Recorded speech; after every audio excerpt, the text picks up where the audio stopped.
Selamat pagi saudara-saudara yang dikasih Kristus, jumpa lagi dalam renungan pada pagi hari ini. Namun sebelumnya kita bersatu dalam doa. Damai sejahtera Allah yang melampaui segala akal, itulah yang kami arah hati dan pikiran saudara-saudara dalam Yesus Kristus Tuhan kita. Amin. Firman Tuhan pada pagi hari ini tertulis di dalam 1 Raja-Raja 2 ayat 1-3. Ketika saat kematian Daud mendekat, ia berpesan kepada Salomo anaknya, "Aku ini akan menempuh jalan segala yang fana, maka kuatkanlah hatimu dan berlakulah seperti laki-laki. Lakukanlah kewajibanmu dengan setia terhadap Tuhan Allahmu, dengan hidup menurut jalan yang ditunjukkannya, dan dengan tetap mengikuti segala ketetapan, perintah, peraturan, dan ketentuannya. Seperti yang tertulis dalam hukum Musa, supaya engkau beruntung dalam segala yang kau lakukan dan dalam segala yang kau tuju." Demikian firman Tuhan. Warisan terbesar iman, bukan? Saudara-saudara yang dikasihi Tuhan, setiap orang tua pasti ingin meninggalkan sesuatu yang berharga bagi anak-anaknya, bukan? Ada yang mempersiapkan harta, rumah, pendidikan, atau usaha. Namun, ketika Raja Daud mendekati ajalnya, ia tidak menekankan warisan materi, melainkan warisan iman. Ini sangat challenge.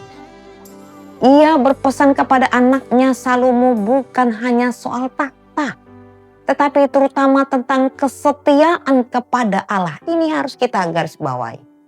Ini menunjukkan bahwa warisan terbesar yang bisa kita berikan kepada generasi berikutnya adalah hidup takut akan Tuhan. Di zaman yang modern ini sangat jarang orang tua mewariskan generasinya dengan hidup takut akan Tuhan. Saudara-saudara, hidup itu fana. Dalam ayat 1, Daud berkata, "Aku ini akan menempuh jalan segala yang fana." Sehebat apapun manusia, setinggi apapun jabatannya, pada akhirnya semua akan menghadapi kematian. Kesadaran ini membuat Daud berfokus pada hal-hal yang kekal, yaitu hubungan dengan Allah. Kuatkanlah hatimu dan berlakulah seperti laki-laki, seperti dalam ayat 2. Daud menasihati Salomo agar berani, teguh, dan matang dalam iman. Menjadi laki-laki, istilah di sini bukan soal gender, tetapi sikap tangguh menghadapi tanggung jawab hidup. Kepemimpinan sejati lahir dari ketumbuhan moral dan spiritual, bukan sekadar kekuatan fisik. Ketaatan kepada firman Tuhan, dasar keberhasilan dalam ayat 3. Daud menekankan pentingnya menaati hukum Tuhan. Salomo bisa berhasil sebagai raja hanya jika ia hidup taat kepada perintah Allah.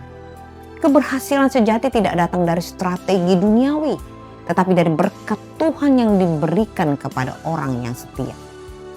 Warisan iman lebih berharga daripada warisan harta. Saudara-saudara, Daud tahu harta bisa hilang, kuasa bisa lenyap, tetapi iman yang diwariskan akan membawa kehidupan bagi keturunan. Warisan iman akan menuntun generasi berikutnya untuk tetap berada dalam perlindungan Tuhan. Saudara-saudara,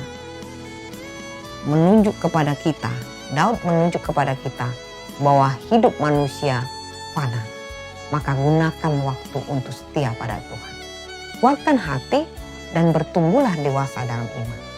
Ketaatan kepada Tuhan adalah dasar keberhasilan sejati. Warisan iman jauh lebih bernilai daripada warisan.